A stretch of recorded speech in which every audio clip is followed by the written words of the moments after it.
இப்போது புதிய அறிமுகம் ஆச்சி ஹோட்டல் சாம்பார் 50 கிராம் ரூபாய் 20 மட்டுமே.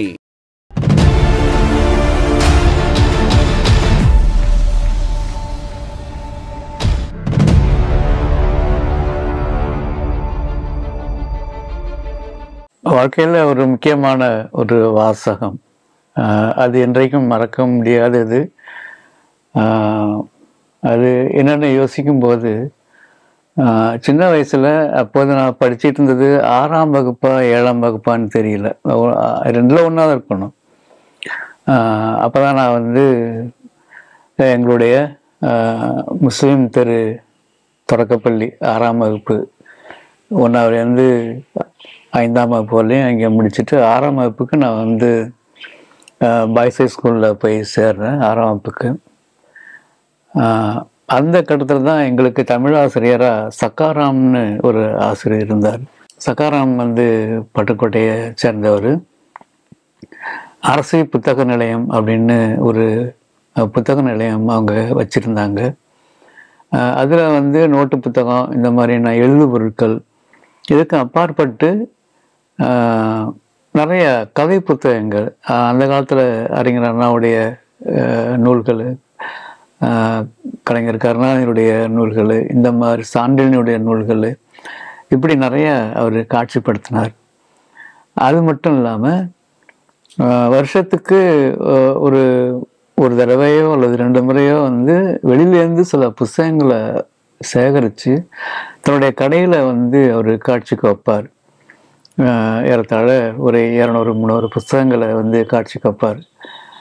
அது சம்மந்தமான அறிவிப்பும் வெளியில் இருக்கும். அப்போ நான் போயிருக்கேன், நான் போய் பார்த்துருக்கேன். அப்போ எனக்கான புத்தகங்களை நான் செலக்ட் பண்ணி வாங்கியிருக்கேன். அப்போ ஒரு சமயம் வீட்டு பாடம் செய்யணும். ஒரு 5-6 கேள்வி தமிழ் பாடத்தில், வெவ்வேறு பாடங்கள்லேருந்தான ஒரு கேள்வி, அதுக்கு பதில் எழுதணும். அப்போது அந்த குறிப்பிட்ட நாளில் நானும் மாணவர்களும் வரிசையாக ஒவ்வொருத்தரை சக்காராம் சார்கிட்ட அதை காட்டுறோம். அவர் எல்லாரையும் பார்க்குறாரு, டிக் பண்ணுறாரு, மார்க் பண்ணுறாரு, அந்த மாதிரியான ஒரு நடைமுறை. அப்புறம் என்னுடைய முறை வரும்போது அதை பார்க்குறாரு. இது ஒரு வாழ்க்கையில் ரொம்ப ரொம்ப முக்கியமான சில நொடி நேரங்கள். பார்த்துட்டு அவருக்கு என்ன தோணுச்சு அப்படின்னு தெரியல. அவருக்கு நீ பாட புத்தகத்தில் இருக்கக்கூடிய அந்த பதில்களை நீ அப்படியே எழுதுறதுல ஒன்றும் பயன் கிடையாது, அது ரொம்ப செயற்கையாக இருக்கும். இப்போது நீ படித்து விஷயத்தை புரிஞ்சுக்கணும். புரிஞ்சுக்கிட்டு உன்னுடைய சொந்த நடையில் அந்த பதில்களை எழுதி பார்க்கணும். அதுதான் உனக்கான ஒரு அடையாளத்தோடு இருக்கும், ஒரு ஒரிஜினாலிட்டி அதில் இருக்கும். நீ அது மாதிரி ட்ரை பண்ணணும். உன்னுடைய சொந்த நடையில் எழுதி பழகு அப்படின்னு சொன்னார். இது ரொம்ப பெரிய ஒரு வாக்கியமாக எனக்கு தோணுச்சு. ரொம்ப நூதனமான ஒரு உணர்வை அது எனக்கு உள்ள கிரியேட் பண்ணுது, சொந்த நடையில் எழுதுறது அப்படின்னு. அது எனக்கு ஒரு வேடிக்கையான சவாலாகவும் அந்த நேரத்தில் எனக்கு இருந்தது. அப்போ நான் முயற்சி பண்ணேன். அப்போ பாடங்களை படித்து அதுக்கான பதில்களை எங்கே இருக்குது அப்படின்னு அதை கிரகிச்சு அதை நானே எழுதி பார்க்கறது. இதுதான் இதுக்கு இந்த கேள்விக்கான விடை இதான் அப்படிங்கிற தன்மையில் அதனுடைய சாராம்சத்தை வேறு துணியில் மாற்றி எழுதி பழகிறது. அந்த ஒரு பர்டிகுலரான ஒரு கேள்விக்கான பதிலை எழுதிட்டு அதை நான் மாற்றி எழுதியிருக்கேன் அப்படின்னு போட்டு இது சொந்த நடையில் எழுதியது அப்படின்னு அதை அனலைன் பண்ணி நான் ஆசிரியர்கிட்ட காமிச்சேன். அவர் சிரித்தார். சரி அப்படின்ட்டு அதை ஆமோதிச்சார்.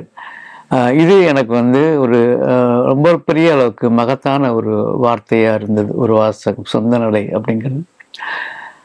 அது எனக்கு பிற்பாடு கதை உலகத்தில் முயற்சி பண்ணுறதுக்கும், கவிதைகளை அணுகிறதுக்கும், கவிதைகளுடைய வெளிப்பாட்டுக்கும் எனக்கு ரொம்ப அளவுக்கான ஒரு ஒரு அழுத்தம் தரக்கூடிய ஒரு விசை யூக்கியாக இந்த வாசகம் இருந்தது, சொந்த நடை அப்படிங்கிறது.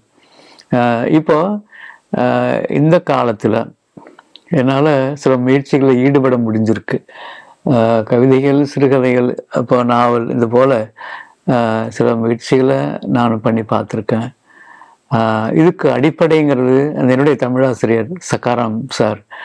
அவங்க பட்டுக்கோட்டையில் தமிழரசு அரசு புத்தக நிறுவனத்துடைய உரிமையாளர். அவங்க எங்களுடைய தமிழாசிரியர்.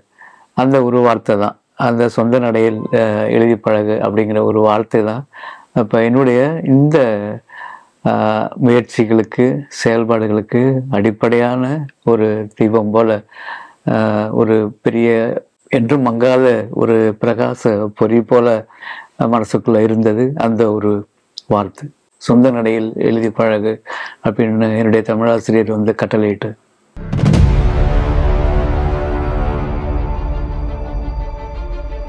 பட்டுக்கோட்டையில் பள்ளி பருவம் முடிச்சிட்டு அப்புறம் கும்பகோணம் ஓவிய கல்லூரி போன அப்புறம் அதுக்கும் பிறகு திருப்பூரில் கொஞ்ச காலம் இருந்து அதுக்கு பிறகு சென்னைக்கு போகிறேன். சென்னைக்கு எப்படி போகிறேன்னா ரொம்ப நிராதரவாக போகிறேன். அங்கே எனக்கான எந்த பிடிமானமும் கிடையாது, எனக்கு அங்கே அறிமுகங்கள் கிடையாது, எந்த இலக்கம் கிடையாது, என்ன செய்ய போகிறோம், எங்கே தங்க போகிறோம் அப்படிங்கிற மாதிரியான எந்த ஒரு முன் தீர்மானமும் எனக்கு அப்போ இல்லை.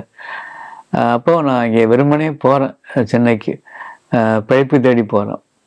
அப்போது வந்து புத்தகங்கள் மேலே அளவு கடந்த ஆர்வம், ஈர்ப்பு அப்போவும் உண்டு. அப்போ வந்து முன்றில் புத்தக நிலையத்தை நான் வந்து அடையாளம் கண்டுபிடிச்சேன். அங்கே நான் போகிறத வந்து வழக்கமாக வச்சுருந்தேன். எப்பயாவது மிக அரிதாக ஏதாவது புத்தகங்கள் வாங்கிறது உண்டு. அங்கே ரங்கநாதன் ஐயா எழுத்தாளர் இருந்தாங்க. அவங்க நிறைய எழுதியிருக்கிறாங்க. ரொம்ப ரொம்ப ரொம்ப முக்கியமான எழுத்தாளர் அவங்க, அரங்கநாதன். அவங்களுடைய மகன் வந்து மகாதேவன், அவங்க உயர்நீதிமன்ற நீதிபதியாக இருந்தாங்க. இப்போ டெல்லிக்கு உச்சநீதிமன்றத்துக்கு அவங்க போயிருக்காங்க. அப்போ அவங்களுடைய அப்போ வந்து மகாதேவன் வந்து வழக்குரைஞராக அந்த முன்றில் புத்தக நிலையத்தில் ஒரு அறையில் அவர் ப்ராக்டிஸ் பண்ணிட்டு தான் அவர் பார்க்கறதுக்கு கட்சிக்காரங்களை வருவாங்க, பேசுவார். அப்போ முன்பகுதியில் வந்து புத்தக கடை, அரங்கநாதன் சார் அங்கே இருப்பாங்க. அவங்க கூட பேசிகிட்டு இருப்போம். அப்போ நிறைய பேர் வருவாங்க, இலக்கிய வாசகர்கள் நிறைய பேர் அங்கே வருவாங்க, புத்தகம் வாங்க கொள்ள பேசுகிறதுக்கு அப்படி வருவாங்க. அப்போ தான் சீமோகன் அங்கே நான் பார்த்தேன், சீமோகன் அண்ணாச்சி நான் அங்கே பார்த்தேன். அதுவரையிலையும் எனக்கு வந்து ஒரு பெரிய அளவுக்கு விரக்தி இருந்தது.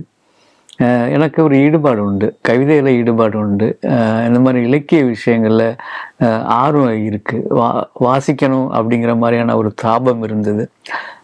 புஸ்தகங்கள் மேலே அளவற்ற ஒரு நாட்டம் இருந்தது. இவ்வளோதான் எனக்கு ஆரம்பத்துலேருந்தே இருக்கிறது. அப்போ ஆனால் லௌகிகம் அப்படிங்கிற ஒரு விஷயம் என்னை வந்து ரொம்ப துன்புறுத்தி கொண்டே இருந்தது. அதில் நம்ம வந்து ஒரு நல்ல காசு பணம் சம்பாதிக்கிறோன்னா, ஒரு செல்வாக்கு மிகுந்த வேலை செய்கிறோன்னா நம்மளால் அது இயங்க முடியல அப்படிங்கிற ஒரு மிகப்பெரிய ஒரு வருத்தமும் கழிவிறக்கமும் விரக்தியும் இருந்தது. இந்த சூழ்நிலை தான் இந்த ஃப்ரீலான்ஸ் ஆர்டிஸ்டாக சில பத்திரிகைகளுக்கு நான் படம் வரைஞ்சி இப்போ என்னுடைய அன்றாடங்களை நான் சமாளிக்கிறதுக்கு பிரயத்தனப்பட்டு கொண்டிருந்தேன். இப்போ இந்த இடத்துல சீமோகன் சாரை நான் பார்க்குறேன். வாழ்க்கையில் நான் சந்திக்கிறதுக்கு கிடைச்ச எனக்கு பேர், அது ஒரு பேரும் பெருமையுமான மனிதர்களில் சீமோகன் சார் அவங்க முக்கியமானவங்க. அவங்க அப்போ வந்து சிறுகதைகள், மொழிபெயர்ப்புகள் இந்த மாதிரி நிறையா பண்ணிகிட்டு இருந்தாங்க. அப்போ அவங்களுடைய தலையாய நம்பிக்கை, அவங்களுடைய வாழ்க்கையுடைய சாராம்சமாக அவங்க கொண்டிருக்கக்கூடிய ஒரு முக்கியமான விஷயம் வந்து கலை நம்பிக்கை அப்படிங்கிறது தான். அவங்களுக்கு ஓவியத்தின் மேலே, இலக்கியத்தின் மேலே தீராத ஈடுபாடு, தீராத மாபெரும் காதல், மிகப்பெரிய கலை இலக்கிய கொண்டாட்டமும் களிப்புமான ஒரு ஆன்மா சீமோகனுக்கு. அப்போ அவங்களுடைய தொடர்பு கிடைச்சோன்னே அவங்க லௌகீகத்தை வந்து பொருட்படுத்தலை. அதை எட்டி உதைக்கிற மாதிரி தான் அவங்களுடைய எல்லா பிஹேவியர்ஸும். பெரிய அளவுக்கு பணத்தையோ இல்லை அதிகாரத்தையோ இல்லை செல்வாக்கையோ அவங்க வந்து பொருட்படுத்துறது கிடையாது, அதுக்கு பின்னால் போனது கிடையாது, அதை விரும்பினதும் கிடையாது. எதையினால நல்லா உறுதியாக சொல்ல முடியும். ஏன்னா அவங்க கூடயே நான் வந்து ரொம்ப காலம் இருந்திருக்கேன். அவ்வளோ நெருக்கமான உறவு. அப்படி அவங்க வந்து கலை நம்பிக்கை அப்படிங்கிற ஒரு வாசகத்தை திரும்ப திரும்ப அவங்க சொல்லிகிட்டே இருப்பாங்க. கலை வந்து உன்னைய கைவிடாது, உனக்கு கவிதையினுடைய ஒரு வாசனை இருக்குது, இந்த மாதிரி இலக்கியத்தில் உனக்கான ஒரு ஈடுபாடு இருக்குது, இதில் நீ வந்து இதை பயணம் மேற்கொள்ளணும் அப்படிங்கிற மாதிரியான ஒரு தூண்டுதலாக அவங்க சொல்லிட்டு இருப்பாங்க. இது எனக்கு நம்பிக்கையாக இருந்தது. மிகப்பெரிய அளவுக்கான ஒரு வழித்திறப்பாக இருந்துச்சு. கலை இலக்கியத்தில் நம்ம வந்து செயல்படணும் அப்படிங்கிறதுக்கான உளப்பூர்வமான ஒரு தூண்டுதல் எனக்கு வந்து சீமோகன் சார்ட்டேருந்து கிடச்சிது. இதுக்கும் லௌகிக்கத்துக்கும் சம்மந்தம் கிடையாது. இது வந்து முற்றிலும் வேறானது, முற்றிலும் கைத்துவமானது அப்படிங்கிற மாதிரியான ஒரு அடிப்படை தெளிவு எனக்கு வந்தது. அதுக்கு பிறகு நான் வந்து இந்த பணம் சம்மந்தப்பட்ட லௌகிக வாழ்க்கை சம்மந்தப்பட்ட விஷயங்களும் இலக்கியத்தையும் நான் வந்து ஒன்றா போட்டு குழப்பிக்கிறது இல்லை, அன்னையிலேருந்து இன்றைய வரலையும். அப்போ அதற்கு பிற்பாடு தான் இந்த சீமோனுடைய வாழ்வும் அவங்களுடைய அந்த கலை இலக்கியம் சார்ந்த நடைமுறையும் அவங்க நடந்து காட்டினதும் அவங்களுடைய சொற்களும் எனக்கு பெரிய அளவுக்கான ஒரு பிரகாசமான ஒரு வெளிச்சமாக இருந்தது என்னுடைய வாழ்க்கையில்.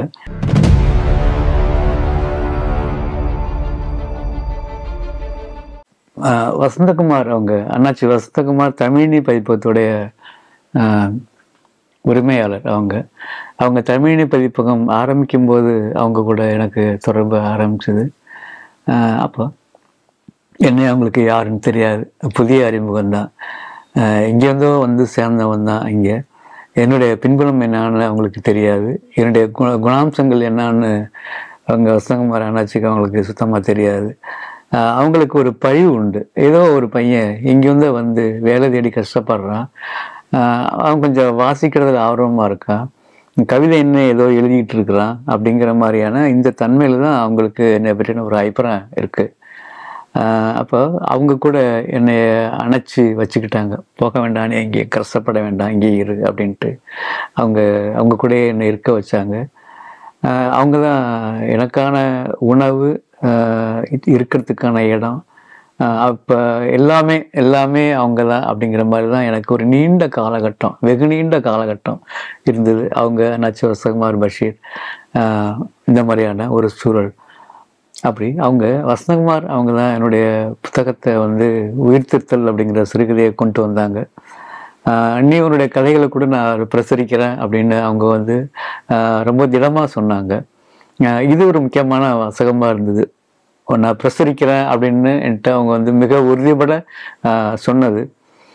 அப்போ எனக்கு வந்து அதை கொடுக்கறதுக்கு எனக்கு தோணலை. எனக்கு என்னுடைய கதைகள் நான் எழுதியிருந்தாலும் அவங்கள்ட்ட கொடுக்கறதுக்கு எனக்கு வந்து அச்சமாக இருந்தது, ரொம்ப தேக்கமாக இருந்தது. இவ்வளோ பெரிய ஆளுமைட்டு நம்முடைய கதைகளை கொடுக்கும்போது அவர் நம்மளை பற்றி ரொம்பவும் கீழ்த்தரமாக நினைப்பாங்களோ அப்படிங்கிற மாதிரியான ஒரு அச்சப்பாடு இருந்தது. அப்போ அதன் பிறகு நான் வந்து ஒரு கட்டாயத்தின் பேரில் அண்ணாச்சி ரொம்ப அவங்க கட்டாயப்படுத்தும் போது நான் ஒரு கட்டத்தில் அந்த கதைகளை அவங்கள்ட்ட சேர்ப்பித்தேன். அவங்க கொஞ்சம் அவகாசம் எடுத்து அதை வந்து அவங்க படித்து பார்த்துட்டு அது வந்து பிரசுரிக்கலாம், நல்லா இருக்கு அப்படின்னு ஒரு வார்த்தை சொன்னாங்க. அவங்கள்ட்டேருந்து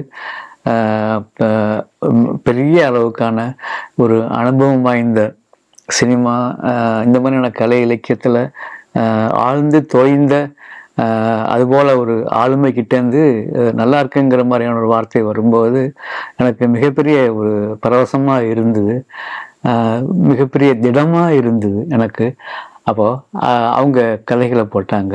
அப்புறம் அவங்களுடைய தூண்டுதல் பேரில் தான் அந்த ரத்த ஒரு நாவல் வந்தது. அதுக்கப்புறம் கொஞ்சம் விஷயங்கள் வந்தது. இந்த நேரத்தில் என்னோட சக்காராம் சார், என்னோட தமிழாசிரியர் சக்காராம் சார் என்னோட கலை நம்பிக்கையை ஊட்டின, கலை நம்பிக்கை என் மனசுக்குள்ள ஆன்மாக்குள்ளே உறுதிப்படுத்தின சீமோகன் சார், என்னுடைய வாழ்க்கையை வடிவமைச்சு கொடுத்த அண்ணாச்சி வசந்தகுமார் அவங்கள மிக நன்றியோடு நினைவு கூறுறேன், அவங்களுடைய வணங்குறேன். வணக்கம்.